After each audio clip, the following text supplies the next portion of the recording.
El 17 de diciembre del año 1938, el capitán Alfred Richter, al mando del Neuschwabenland, dejó el puerto de Hamburgo para dirigirse a la Antártida. La expedición realizó varios vuelos de reconocimiento donde se tomaron cerca de 11.000 fotografías. Las aeronaves nazis recorrieron cerca de 600.000 kilómetros, depositando en los hielos miles de banderas con la esvástica, delimitando así el territorio que era reclamado para Alemania.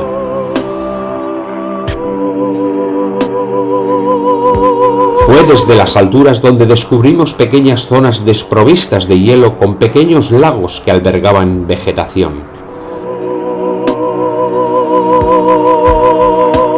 El almirante Dönitz sabía que bajo el hielo antártico existían grutas de gran tamaño y oquedades inmensas donde uno se podía esconder sin temor a ser descubiertos.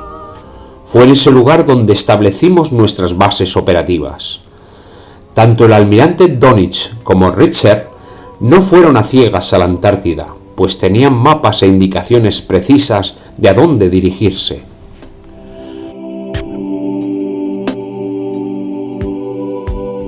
Todas las expediciones realizadas en los años 30 por los dirigentes nazis al Tíbet no se hicieron con afán aventurero, sino en busca de información precisa relacionada con los hiperbóreos, es decir, nuestros antepasados.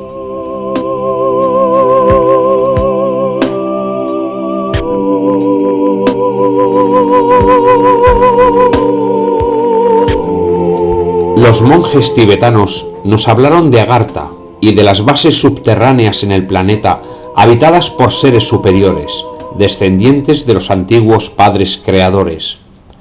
No existían mapas recientes de este continente helado, tan solo planos de pequeñas porciones de costa. Sin embargo, observamos que los mapas entregados por los monjes tuvieron que haber sido hechos por seres que disponían de aparatos voladores.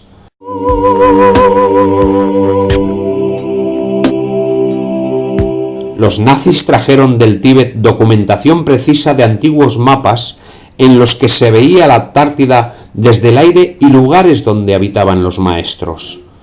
Pero no solo fueron estos mapas los que establecieron los puntos precisos donde tenían que buscar, sino que tanto la sociedad Thule como la sociedad Brill ratificaron dichas latitudes mediante métodos psíquicos.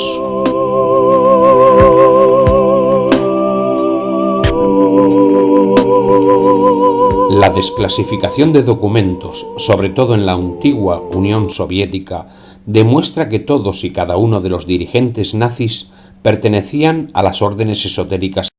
Fue el propio Himmler, jefe supremo de la SS, el que dirigió este sondeo. Más tarde se requirió de la ayuda de Maria Orsic, líder de la sociedad Brill, siendo esta mujer para los nazis una heroína y la mejor médium del mundo. Le pidieron que indagara sobre el asunto.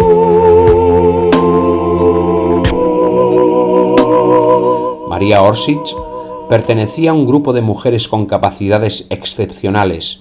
Ellas no solo consiguieron localizar el lugar donde buscar, sino que establecieron contacto mediúnico y telepático con seres altamente evolucionados que habitaban en la Antártida y que se hacían llamar los Ariani.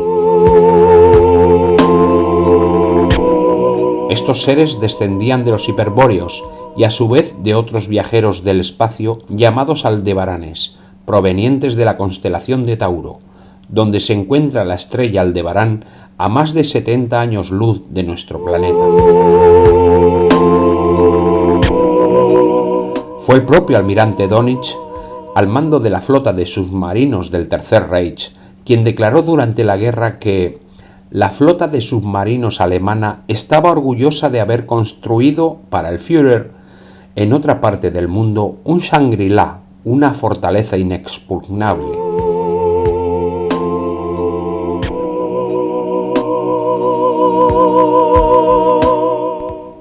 Aquella información puso en alerta a los servicios secretos de los aliados, que no sabían cómo desentrañar aquella afirmación dicha por el almirante Dönitz, resultándoles mucho más enigmático el empleo de la palabra Shangri-La, pues este vocablo hace alusión directa al mundo subterráneo paradisíaco dentro de la cultura oriental tibetana.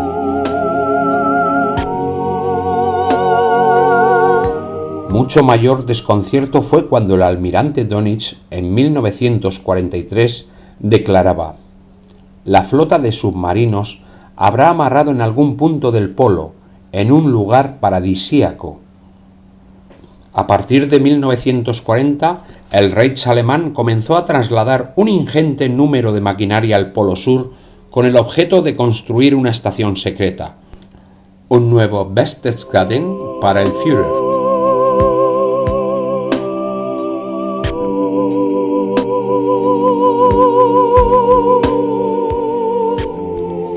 Un gran número de personas e ingenieros, tuneladoras y herramientas de alta tecnología fueron trasladados en secreto por los submarinos alemanes a la base 211 de Nueva Suabia.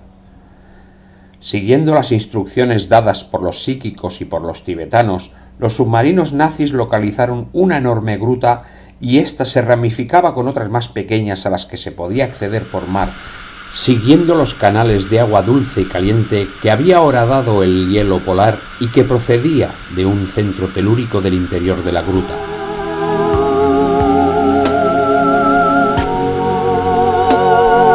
Por encima de la gran cueva se acumulaba una capa de hielo que alcanzaba una altura de 2 kilómetros. Esta enorme cavidad tenía en una de sus caras una pared rocosa que no acumulaba tanto hielo. Los ingenieros alemanes perimetraron la zona y elaboraron un gráfico preciso de la caverna, estableciendo las distancias hasta la superficie.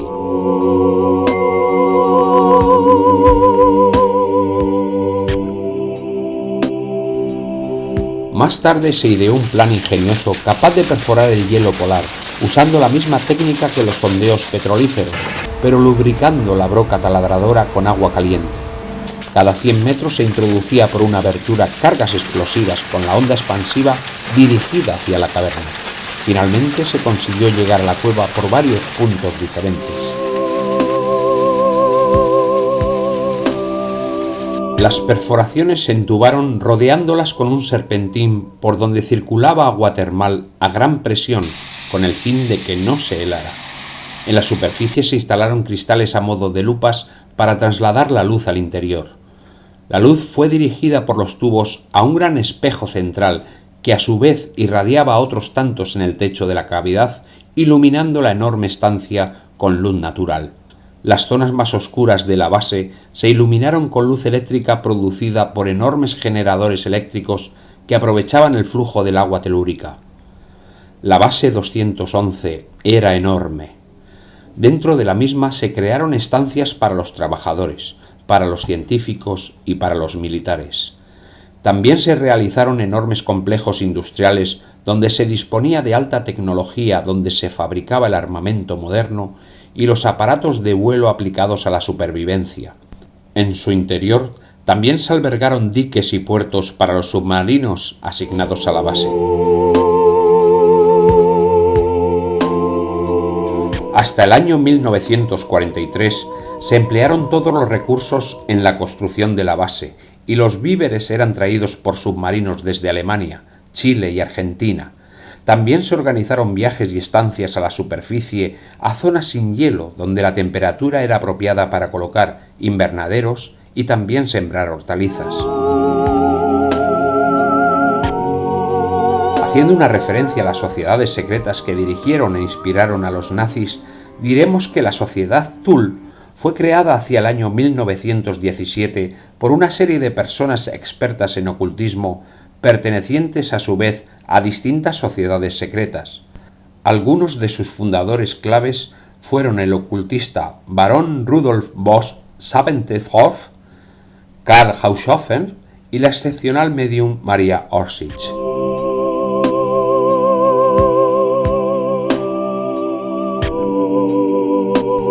Sebotendorf y Haushofer eran expertos en filosofías y misticismo oriental.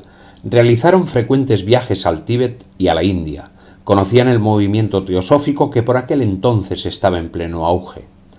La sociedad de Thule incluía entre sus filas como iniciados de alto rango a personajes como Adolf Hitler, el Führer, canciller del Reich, Rudolf Hess, adjunto al Führer, Hermann Göring, mariscal del Reich y jefe supremo de la SS, Heinrich Himmler, jefe de la SS del Reich, Alfred Rosenberg, ministro del Reich y dirigente de los nacionalsocialistas, Rudolf Steiner, fundador de la doctrina antroposófica, Winfried Otto Schumann, doctor y maestro de la Facultad de Ciencias de Múnich, otros tantos personajes claves y relevantes de la industria, de las finanzas y del poder.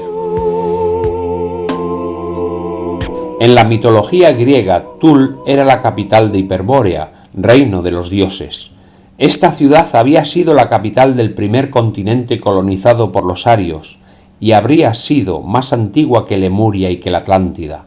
Existe en Escandinavia una leyenda respecto a la última Tul, que habla de un país maravilloso en el gran norte donde el sol no se pone jamás y donde vivirían los ancestros de la raza aria.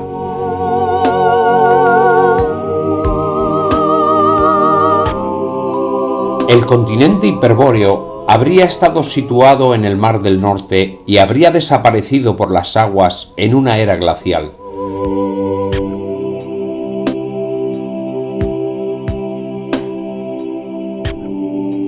Se supone que sus habitantes habían venido del sistema solar de Aldebarán, que es el astro principal de la constelación de Tauro.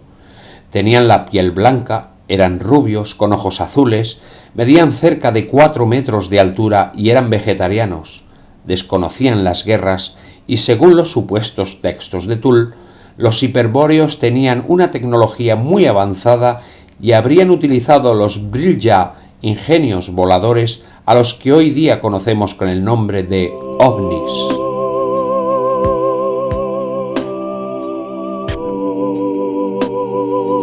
Cuando el continente hiperbóreo empezó a sumergirse, sus habitantes comenzaron a perforar gigantescos túneles en la corteza terrestre, estableciéndose bajo la región del Himalaya. Este reino subterráneo recibe el nombre de Agartha o Agarthi, y su capital se menciona como Shambhala. Los persas denominaron a este reino subterráneo Aria o Arián, el país de origen de los arios. La insignia de Tul habría sido la esvástica con los brazos girados a la izquierda. Toda esta filosofía había calado en los fundadores del partido nazi, haciendo de ello un programa y un objetivo.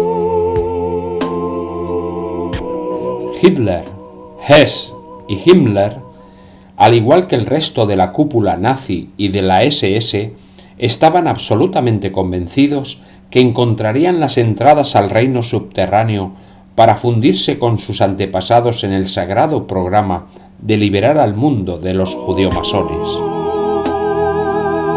Los dirigentes nazis creían firmemente en la teoría de la tierra hueca y en sus accesos por los polos al reino de Agartha.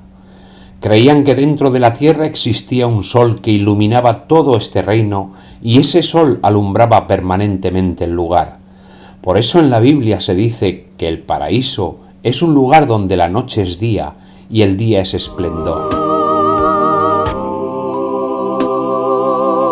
Según el explorador de los polos Olaf Jausen y otros exploradores, dicen que el agua en el interior sería agua dulce, lo que explicaría por qué el hielo del Ártico y del Antártico no está constituido de agua salada, sino de agua dulce. Esta tesis sobre la constitución de nuestra Tierra estaría apoyada por los testimonios de exploradores de los polos Cook, Perry, Amundsen, Nansen, Kane y también por el almirante Richard Evelyn Byrd. Todos ellos tuvieron las mismas extrañas experiencias que no concordaban con las teorías científicas establecidas.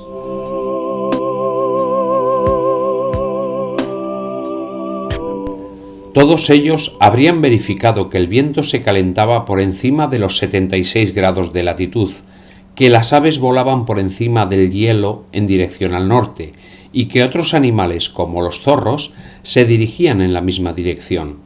Se llegaron a ver mamuts con la carne aún fresca y en ocasiones se encontraron sobre un mar de agua dulce. También llegaron a encontrarse con nieve coloreada y gris que al derretirse liberaba un polen de flores multicolores o ceniza volcánica. Todos ellos se formularon las mismas preguntas. ¿De dónde procede el polen de las flores encontradas en el Polo Norte? ¿Y de dónde viene el polvo volcánico si en las cartas geográficas oficiales que se disponían no figura registrado ningún volcán? Todos ellos llegaron a relatar que en algún momento determinado del viaje habían visto dos soles.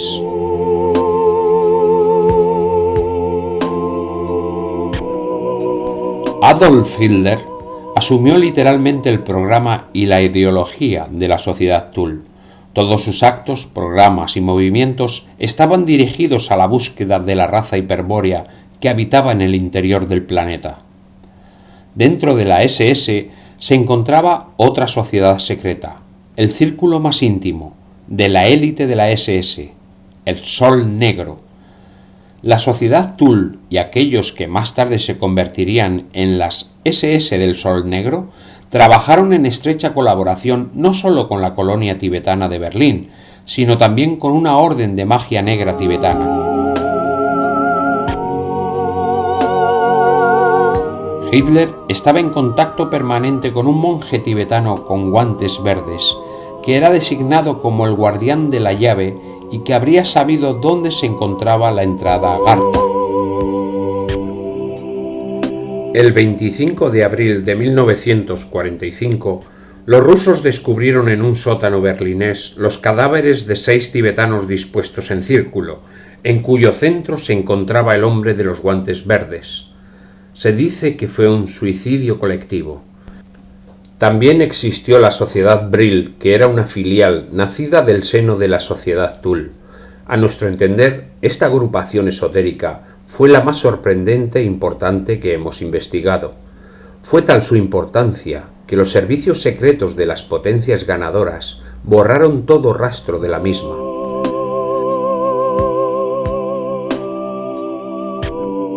Karl Haushofer había fundado la orden esotérica Hermanos de la Luz, que luego pasó a llamarse la Sociedad Brill. A él también se le atribuye la creación de las órdenes, los Maestros de la Piedra Negra y la de los Caballeros del Sol Negro.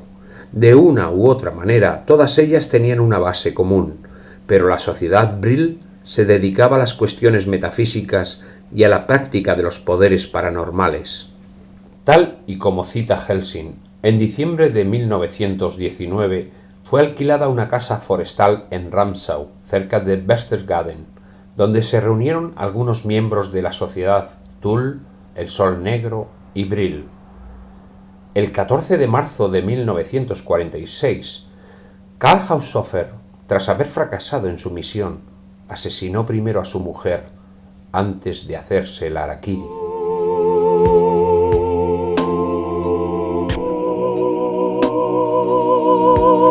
Entre ellos se encontraban las médiums Maria Orsic y Sigrun. María había recibido por mediunidad en escritura automática información en caracteres sumerios de cómo fabricar una astronave. Los informes habrían venido desde el sistema solar de Aldebarán, seres que habrían venido a la Tierra hace millones de años y que habrían dado origen a los hiperbóreos. Este sistema está situado a 68 millones de años luz de nuestro planeta.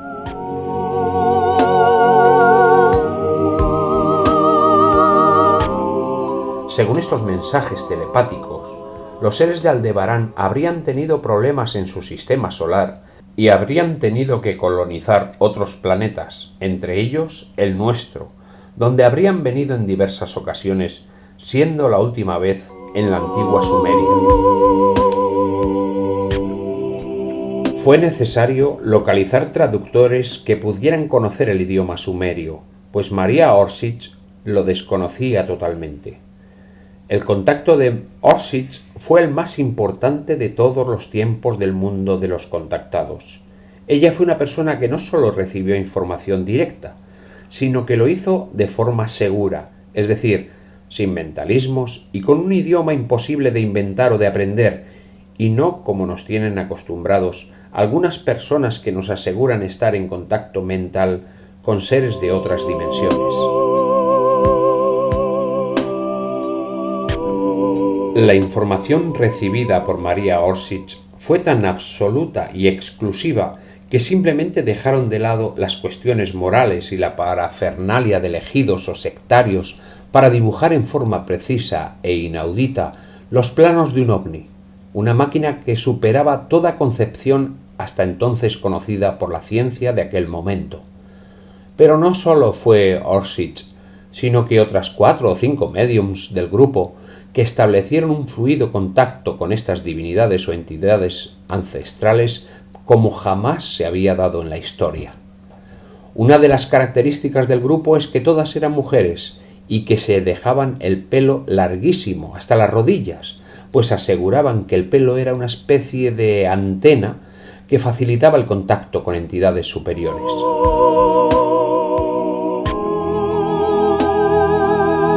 Hemos conocido contactados que emplearon su mensaje para expresar sus apetitos sexuales, pues sus adeptas consideraban un privilegio tener sexo con el elegido de los dioses. Pero el dichoso elegido no hizo sino transmitir a lo largo de su misión incoherencias. Contactados sectarios que se ocupan de crear entre sus seguidores el sentimiento de ser superiores, elegidos de los dioses y únicos. En algunos casos, este sometimiento ha llevado a varios grupos al suicidio colectivo. Hemos visto contactados que comenzaron con lo opuesto y terminaron enriqueciéndose con dinero y propiedades, seguidos por un sinfín de seguidores incautos que contribuyeron a su enriquecimiento. Todos estos supuestos iluminados de turno nunca entregaron una fórmula contra el cáncer o una tecnología que hiciera evolucionar o crecer la humanidad.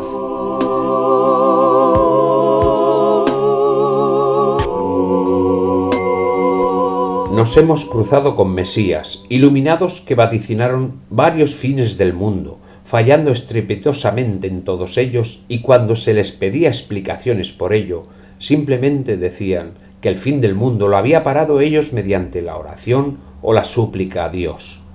También hemos conocido a otros contactados que jamás vieron un ovni en su vida, pero que afirmaban tener contacto con entidades de otras dimensiones con el fin de aprovecharse y mantener en vilo a cientos de miles de seguidores que se tragaban las historias inverosímiles que les contaban. Al ser humano le seduce intensamente el mundo del más allá y el contacto con los dioses, y siempre entre ese supuesto poder y el que se acerca al fenómeno surgen los iluminados o contactados de turno que sacan provecho de esta necesidad humana. De hecho, todas las religiones no son sino sectarismos creados por una casta sacerdotal que interpreta la voluntad de su caprichoso Dios al que representan, o dicen representar. El doctor Wilfred Otto Schumann, autoridad científica de la Universidad de Múnich y miembro de la Sociedad Thule, leyó todos los informes que había recibido Maria Orsic y dijo: «Se puede hacer». Todos los fondos invertidos vinieron de los miembros de la sociedad, que eran ricos empresarios, nobles y banqueros. Paralelamente a estas investigaciones, otro prominente científico, Victor Schauberger, trabajaba en un proyecto análogo.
Estos prototipos no solo consiguieron aparatos voladores con velocidades impensables, sino que descubrieron la forma de acceder a puertas dimensionales y traspasar el espacio-tiempo.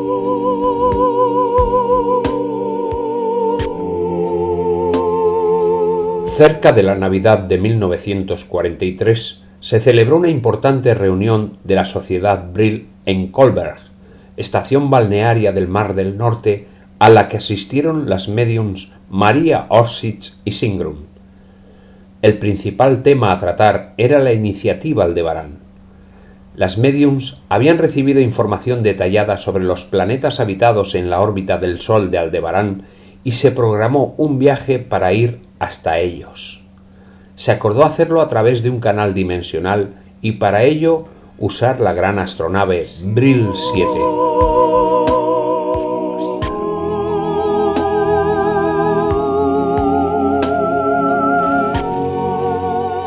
El 2 de enero de 1944, Hitler, Himmler, Kungel y Schumann se reunieron para hablar del proyecto Brill. Según Rathofer, la primera prueba de vuelo en un canal dimensional habría tenido lugar en invierno de 1944. El aparato se había salvado del desastre por los pelos. Según las fotos del Brill 7 tomadas a su regreso, parecía que la nave hubiese estado viajando un siglo. El revestimiento exterior de la cabina estaba muy desgastado y dañado en varias zonas.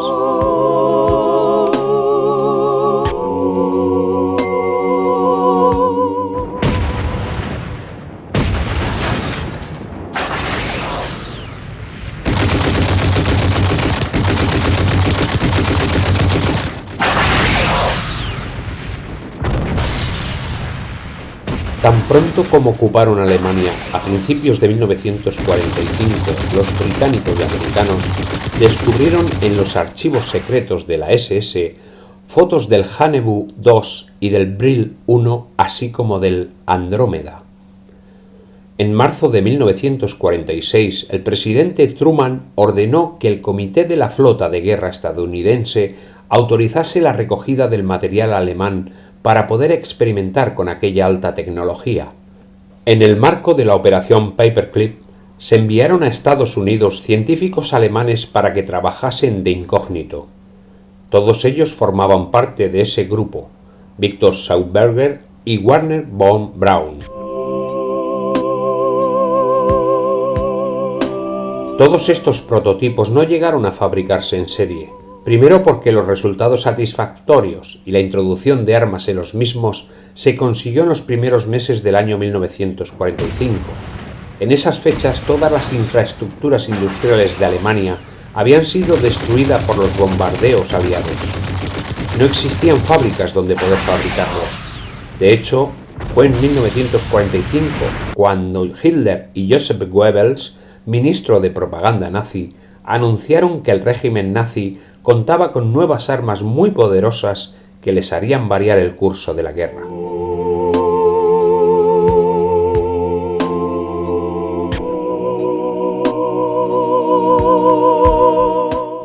Pocas semanas antes de finalizar la guerra, el general Hans Kammler, que estaba a cargo de todo el programa de las investigaciones nazis, desapareció misteriosamente con toda la información valiosa. Este general había pactado con los americanos su inmunidad a cambio de dichas investigaciones. Por ello, los americanos estaban al corriente de todo y seguramente copiaron dicha tecnología. Es muy probable que muchos de los avistamientos de ovnis que creemos que son extraterrestres sean de los nazis o de los americanos.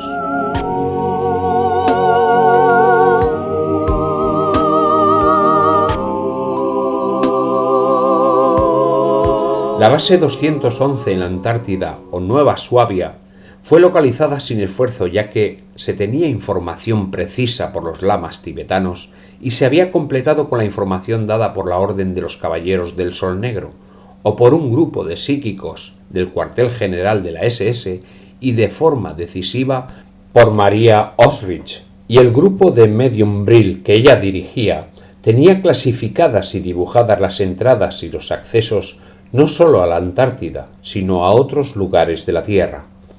En los primeros meses de 1943, los mensajes emitidos por los aldebaranes cambiaron drásticamente.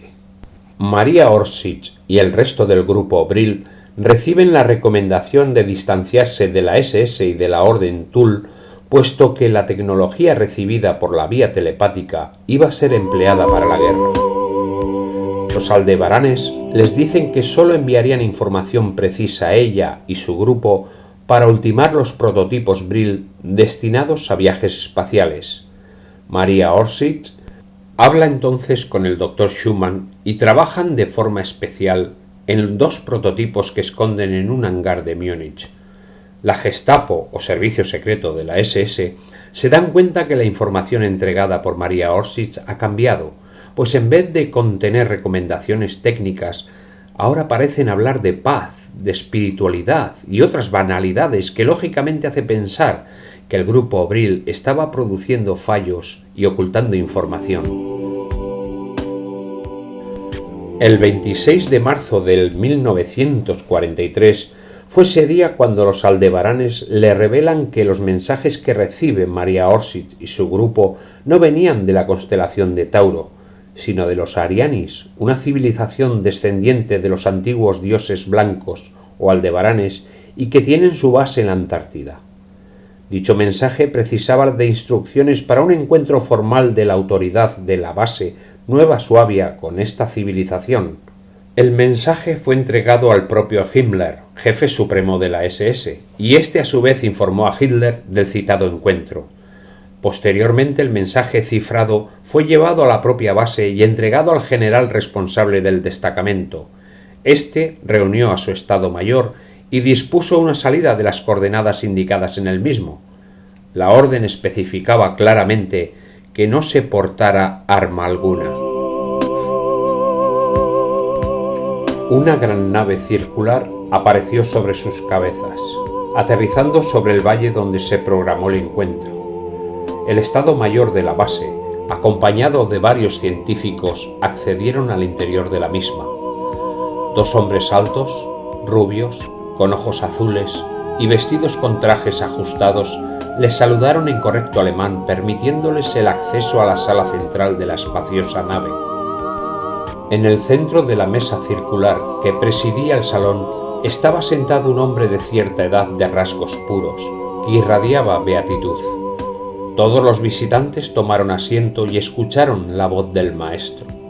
Aquel hombre sabio, vestido con túnica blanca, dijo: Ustedes van a perder la guerra, pero les hemos permitido llegar aquí mediante nuestros mensajeros en el Tíbet y a través de Maria Orsic, porque su destino es formar parte de una nueva sociedad con nuevos valores que se incorporará al mundo en el momento preciso. Pasarán varias generaciones antes de retornar a la superficie. Para entonces el planeta habrá sufrido un cambio traumático por las guerras, el clima y la superpoblación.